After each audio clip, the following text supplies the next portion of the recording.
8 مارچ 2014 کو Malaysia air line کا ایک جہاز کوالالمپور سے ٹیک آف ہوا، لیکن وہ اپنی منزل بیجنگ تک نہیں پہنچا۔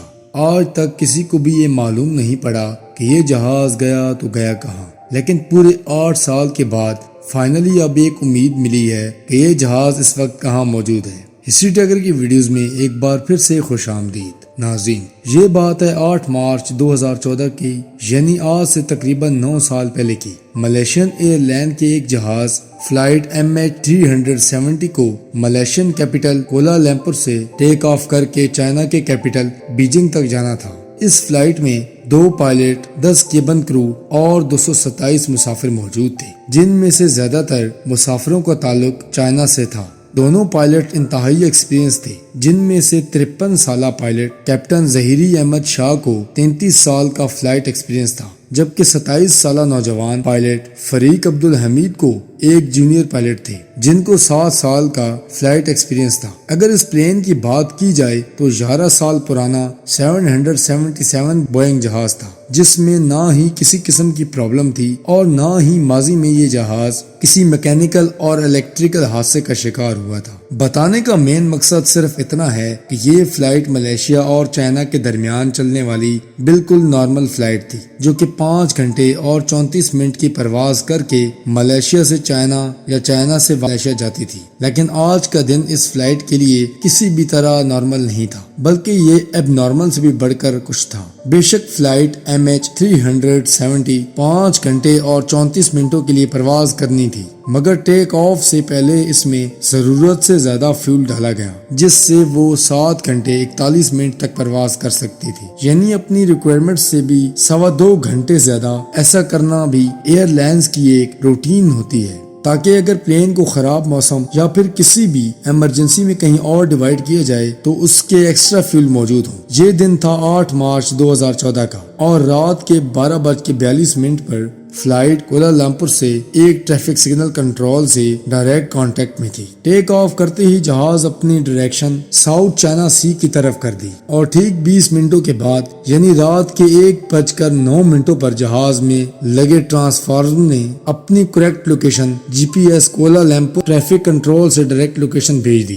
یہ ٹرانسفارم آٹومیٹک ہوتا ہے، جو ہر تھوڑے وقت کے بعد اپنی کرنٹ لوکیشن قریبی ریڈار تک پہنچاتا ہے۔ ابھی تک تو سب کچھ ٹھیک لائن کے مطابق چل رہا تھا۔ اس کے ٹھیک 10 منٹوں کے بعد یعنی رات کے 1:19 پر جب flight MH370 Malaysian airline جوسٹکس سے نکل کر ویتنام کے ایک ایئر جوسٹکس میں جانے لگی، اور ایئر کنٹرول ٹاور نے آخری بار پہلا پائلٹ ظہیری سے کانٹیکٹ کیا تو انہوں نے یہ الفاظ بولے تھے: کانٹیکٹ ہو چی منچ 120.9 گڈ نائٹ میس 370۔ اس کا مطلب تھا کہ فلائٹ MH370 کو ویتنام چی منچ کے کنٹرول ٹاور سے کانٹیکٹ کرنا چاہتے تھے۔ فرسٹ پائلٹ کیپٹن ظہیری نے یہ پیغام سنا بھی اور اس کا جواب بھی دیا: گڈ نائٹ میس 370۔ نہ ہی کنٹرول ٹاور کو پتا تھا اور شاید نہ ہی کیپٹن ظہیری کو کہ ان کا یہ گڈ نائٹ والا پیغام MH370 سے ریسیو ہونے والا آخری پیغام ہوگا۔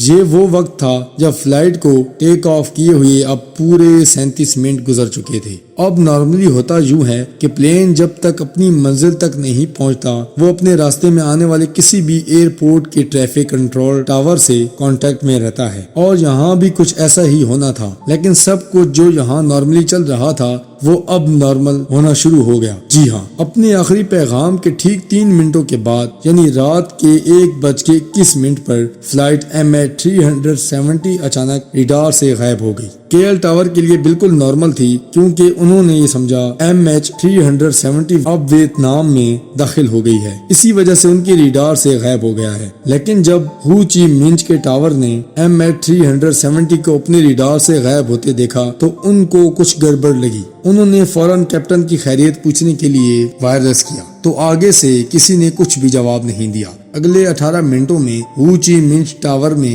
MH370 سے کانٹیکٹ کرنے کی کوشش کرتا رہا، لیکن کیپٹن کی طرف سے پھر بھی کوئی جواب نہ آیا اور تبھی ہو چی منچ کے ٹاور سے KL کے ٹاور سے کانٹیکٹ کیا اور ان کو سب سچویشن سے اپڈیٹ کیا۔ اب نارملی اس کنڈیشن میں 1 گھنٹے کے اندر ریسکیو کو انفارم کرنا ہوتا ہے، لیکن KL کے ٹاور نے پورے 4 گھنٹوں کے بعد ایئر نوٹیکلی ریسکیو کوآرڈینیشن کو انفارم کیا اور تب تک بہت دیر ہو چکی تھی۔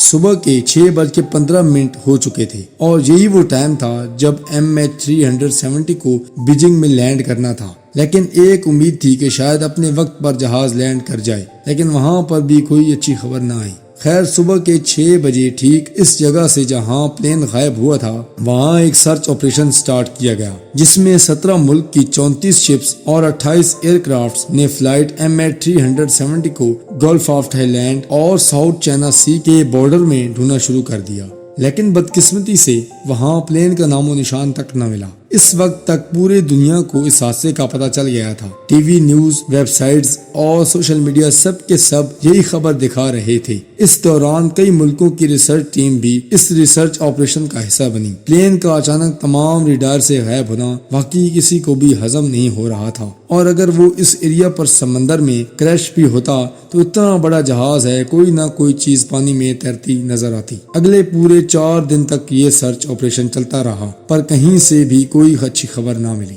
لیکن پھر چوتھے دن ایک خبر آئی جس نے تمام ریسکیو ریسرچرز آپریشن کی ٹیم کو ہلا کے رکھ دیا۔ 8 مارچ کو 1:21 پر فلائٹ MH370 جب ریڈار سے غائب ہوئی تھی تو سول ریڈار سے غائب ہوئی تھی، لیکن ملیشین ملٹری کی ایک ریڈار 1 گھنٹے تک شو ہو رہی تھی، اور جو اس کے بعد ہوا وہ کچھ یوں تھا۔ سویلین ریڈار نے غائب ہونے کے بعد جہاز نے چند منٹوں کے لیے اپنی رائٹ کی طرف چلنا شروع کر اور پھر واپس یو ٹرن کر کے ملیشیا کی طرف ٹرن کیا۔ پورے 31 منٹوں کے بعد جہاز نے ملیشیا کا شہر پینونگ کو کراس کیا اور پھر ملیشیا اسٹریٹ کی طرف رخ کر دیا۔ آخری بار جہاں تک ملٹری ریڈار کی رینج تھی، فلائٹ MH370 کو انڈین اوشن پوائنٹ تک دیکھا گیا، اور اس وقت رات کے 2:22 ہو رہے تھے۔ اس کے بعد MH370 نہ ہی ملٹری ریڈار پر نظر آیا اور نہ ہی سیویلین ریڈار پر۔ پوری ریسکیو ٹیم اور اس پلین سے جڑے ہر شخص صرف یہی گولی کو سنبھالنے میں لگا ہوا تھا کہ یہ پلین گیا تو آخر گیا کہاں۔ اس سے بڑھ کر جو چیز پریشان کر رہی تھی وہ یہ تھی کہ پلین بیجنگ کی اپوزٹ ڈائریکشن میں شارپ یو ٹرن کیوں کیا۔ جو ریسکیو ٹیم پہلے گلف آف ٹین اور ساؤتھ چائنا سی میں پلین کو ڈھونڈ رہی تھی، اب وہ انڈین اوشن کے اس حصے میں ڈھونڈنا شروع ہو گئی، لیکن حیرت انگیز طور پر وہاں پر بھی پلین کا کوئی نام و نشان تک نہ ملا۔ اگلے کچھ دنوں بعد ایک اور خبر ملی، اس نے ایک بار پھر پوری سچویشن چینج کر دی۔ پتہ یہ چلا کہ پلین ملٹری ریڈار سے تو 2:22 غائب ہوا، لیکن ایک سیٹلائٹ ایسی تھی جس پہ وہ لگاتار کانٹیکٹ میں تھا۔ آپ کو یہاں یہ اپڈیٹ کرتے چلیں کہ بوئنگ ایئر پلین کے لیے نارمل بات ہوتی ہے کہ جب ان کا کمیونیکیشن سسٹم کسی وجہ سے خراب ہو جاتا ہے تو وہ سیٹلائٹ سے کانٹیکٹ کرنے کی کوشش کرتا ہے۔ پلین نے ٹھیک 1 گھنٹے کے بعد 29,000 کلومیٹر دور سیٹلائٹ سے کانٹیکٹ کرنے کی کوشش کی۔ اس سیٹلائٹ پر سیو ڈیٹا کی مدد سے ایکسپرٹ نے کیلکولیشن پرفارم کی تو آخرکار فلائٹ MH370 کے اگلے موو کا بھی پتہ چل گیا۔ پتہ یہ چلا کہ پلین ملٹری ریڈار سے غائب کے بعد ملیشین ایئر کرافٹس نے ٹرن کیا اور اگلے 5 گھنٹوں تک اسی ڈائریکشن میں انڈین اوشن کے اوپر فلائی کرتا رہا۔ صبح کے 8:19 پر یہ پلین آخری بار سیٹلائٹ سے کانٹیکٹ بنانے کی کوشش کی۔ MH370 سے ملنے والا سب سے آخری سگنل تھا، اور اس کے بعد نہ ہی پلین نے کسی اور سیٹلائٹ سے کانٹیکٹ کیا اور نہ ہی وہ کسی اور ریڈار پر شو ہوا۔ یعنی جس وقت ریسکیو ٹیم پہلے جہاز کو ڈھونڈ رہی تھی، اصل میں اس وقت جہاز فلائی کر رہا تھا، تب اس کی لوکیشن وہاں سے بہت دور تھی۔ ایکسپرٹس اور ریسکیو ٹیم کا ماننا ہے کہ آسٹریلیا سے 2000 کلومیٹر کے فاصلے پر انڈین اوشن کے اس سپاٹ پر آ کر جہاز کا سیٹلائٹ کے ساتھ کنیکشن ٹوٹا۔ یعنی کوالالمپور سے ٹیک آف کرنے کے بعد اس کورس پورٹ تک پہنچنے میں جہاز کو پورے 8 گھنٹے لگے، اور جہاز میں ٹوٹل فیول بھی اتنا ہی تھا۔ اس بات کے اتنے کافی چانسز ہیں کہ MH370 ایسی کسی کورس پورٹ پر ہی فیول ختم ہونے کی صورت میں کریش ہوا۔ انڈین اوشن کا یہ کور حصہ پورے انڈیا سے بھی بہت بڑا ہے، اور جہاں پر سٹارٹ کیا گیا ایک ڈیپ سرچ آپریشن MH370 کو ڈھونڈنا بہت ضروری تھا، کیونکہ جب تک پلین اور اس کا بلیک باکس نہیں ملے گا تب تک یہ پتہ نہیں چلے گا کہ کریش سے پہلے پلین میں کیا کچھ ہوا۔ کئی مہینوں نہیں بلکہ کئی سالوں تک اس پلین کو ڈھونڈنے کا عمل چلتا رہا،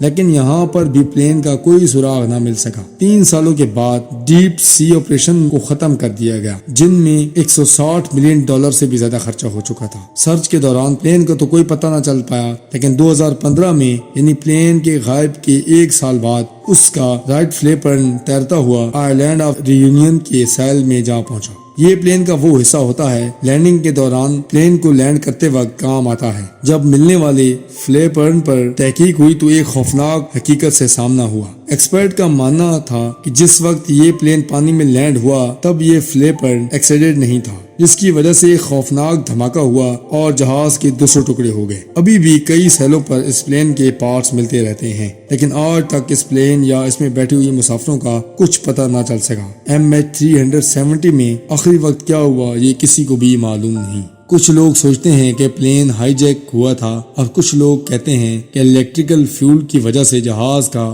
باہر کسی دنیا سے کانٹیکٹ کٹ گیا تھا۔ امید ہے دوستو ہماری آج کی ویڈیو آپ کو پسند آئی ہوگی۔ ویڈیو کو لائک کریں، شیئر کریں، کمنٹ کریں، آپ کے پیار بھرے کمنٹس کا انتظار رہے گا۔ تو ملتے ہیں نیکسٹ ویڈیو میں، تب تک کے لیے اللہ حافظ۔